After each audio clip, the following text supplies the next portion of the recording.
Okay. Thank you, everyone. I know I've always got this. I don't know why, but the last time I was speaking in a conference in India, I had the same shift as well, just before lunch. So everyone looked at me, in a funny way. So I can see only faces in the crowd looking at me funny. I'll try my best to go as fast as possible with this. Looks like a trend is setting with me speaking in conferences. Like Richard has mentioned before, I was an ex-professional footballer for Singapore for quite a few years, Everton fan. That's maybe one of the reasons I've been invited to speak here. And I run a company called Repucom Global. We are a sports marketing agency. We have our HQ in Singapore, where we are also spread across Southeast Asia. We're also making foray into Japan and Shanghai now through our recent acquisition. My job is to lead the company into the future in terms of sports marketing. I'm very excited and actually I'm very lucky to be still in the game. I made a living out of playing football. Now I wear the other hat in terms of sports marketing and been given an opportunity to work in the space of sports, right? Okay. How does this presentation going to help you today? I think it's important to understand the various verticals of sports marketing. As lawyers, I think you're also looking in many ways to see how you can extend your services into the sports industry. So what will be a takeaway is for me to give you an overview of what the industry is from a global perspective, and for you to understand where are perhaps the opportunity for you guys to get involved in the industry. So that will be the takeaway from my presentation. So what do we do? Like I mentioned, we are in the business of connecting brands to their audience through sports marketing. Our key services, which like I touched, we do quite a vast things in the field of sports marketing. We do events, we do creative work, we do media, and of course consultancy. Like PJ mentioned, one of our jobs that we did previously was with the Football Association of Malaysia. I had the privilege to work with them in the privatization of the league, something that we've been trying to do for 4 years. We did it in 4 months, thanks to also our partners, Repucom. And subsequently, the man that was leading our office in Malaysia was hired as the CEO of the new entity that was formed, FMLLP, Mr. Kevin Armlingham. So we're very proud to be part of that. And from that, we moved on to be working with the Golf Association, with the Malaysian Open. We also consulted them on how to value the asset they have and how to take it to market. Again, another project that we worked in partnership with Repucom. So this man is very famous. I think you all know him, Nelson Mandela. Came up with a very, telling quote. I mean, can he use the quote? I thought Nelson Mandela, who's personally a hero of mine. I think many of you would have seen that movie Invictus, where the Springboks, the South African rugby team, actually won the Rugby World Cup, and how a nation came together. That's what I think Mandela says, that there's ability. The sports has uncanny ability to bring people together. I think that's the beauty. It's almost like a tribe-like attitude. Like we just said about Everton. I think people in the crowd say, why are these guys talking about Everton? But we are the tribe, in that sense. So we have a sense of belonging, and sports can leverage on that, brands can leverage on that, and actually sell their products. So winning in the business of sports. The sports industry is massive, it's huge, right? It's in 2014, it was in the excess of 80 billion. That's a lot of money. I was 2 months ago. I was in a big TV conference in Monaco Coast Hotel, where all the TV rights sellers, agencies, broadcasters are there. And I went to a very interesting talk by the Chinese broadcasters. So there's a huge competition in the Chinese TV industry now, with the internet booming in China. Every broadcaster is looking to buy rights. They are buying out rights. There's a company called RWY. In the space of last 6 months, they brought 250 rights, which is unheard of in our industry. And one of the things that China is moving forward is with creating, or actually increasing the GDP in sports. In America, the GDP in sports, maybe the contribution is about anything from 3 to 6%, but in China it's below 1%.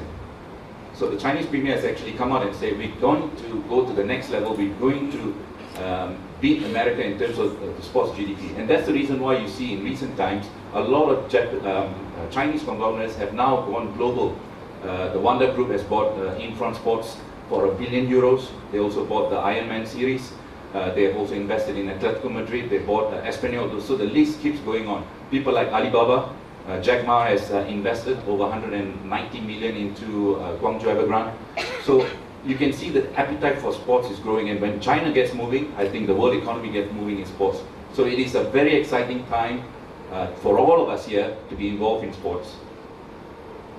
So just in numbers, I don't know why it's getting cut out because I use a Mac, so you know, a very famous World Cup, about 1 billion people actually view the World Cup, and 750,000 people actually go to the stadium.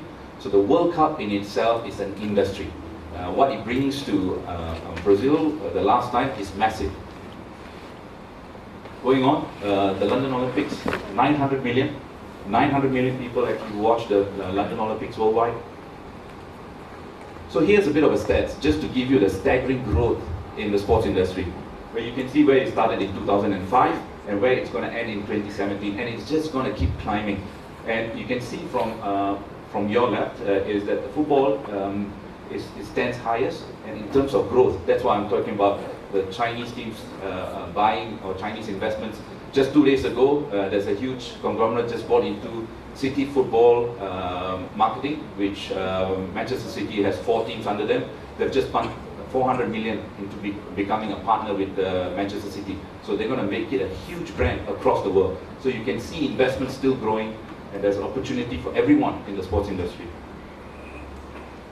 So what are the main traditional revenues of sports? Of course, media rights, sponsorship, and tickets are the 3 traditional revenue pillars, right? Any league and association. So I want to just talk a little bit about the ecosystem of sports. Right in the middle you see the leagues, and at the top you see fans. Fans, how do they contribute to the leagues? Through ticketing. And then the brands, how do they get involved with the leagues? It's through sponsorship. And you can see the media, that's where the huge money flows through TV rights, pay TV subscriptions, like PJ has brought up a very good case study with the FAM deal we did with Astro. Of course, then the revenue is then distributed to the clubs, and then it goes to the end user, who's the player, and via the agent. So you can see a very thriving ecosystem. I don't know where the lawyers fit in this. I think we need another arrow where the lawyers have to play an important part in this ecosystem. But the fact of the matter is, you can do multi-million-dollar deals. When there are multi-million-dollar deals, it requires a contract. I think that's where every lawyer then has an opportunity to be involved in the business of sports. So next time I'll actually put another arrow and put the lawyer somewhere. It's my fault. Okay, let's have a look at money. Everybody talks about money. Who are the top 5 earners? Who are the top 5 earners in the business of sports? Golf, a staggering 70 billion. Okay, number 1. Tiger Woods was the first ever sportsman to reach $1 billion in earning. $1 billion. So you can understand how big golf is in the world of golf. Interestingly, in China, where we say that it's a growth, the Chinese government is actually shutting down golf courses for a strange reason, because they feel that the most number of corrupt deals are done at the golf course. So for that reason, the Chinese government is actually tearing down golf courses, so it's all going indoors as well. So strange, but nevertheless, coming in at number 1 is golf. The NFL. You know, if you've been watching the TV series on HBO called Ballers, you know, you'll understand how much money these guys make. It's staggering, the amount of money these footballers make, but it's one of those 17-week season. Just to give you the magnitude of NFL. If you watch Super Bowl and a 30-second ad during the Super Bowl break, it's a staggering $4 million. If you want to buy an ad slot during Super Bowl, it costs you $4 million. But the viewership is also staggering. So that gives you the magnitude of how much the NFL is worth. MLB, it's actually MLB, sorry, Major League Baseball. So they have probably about 260 teams within the system, minor league and major league, and they make a lot of money as well. It's a favorite American pastime.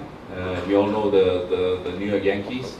Through merchandising alone, the New York Yankees make a lot of money. So baseball at 9 billion, NBA at 5 billion, and number 4, an average player in the NBA earns more than the US president. And they're not shy to show it off. you know, they turn up in their Lamborghinis and stuff like that. So you know that the game has a lot of value when these sort of monies are involved.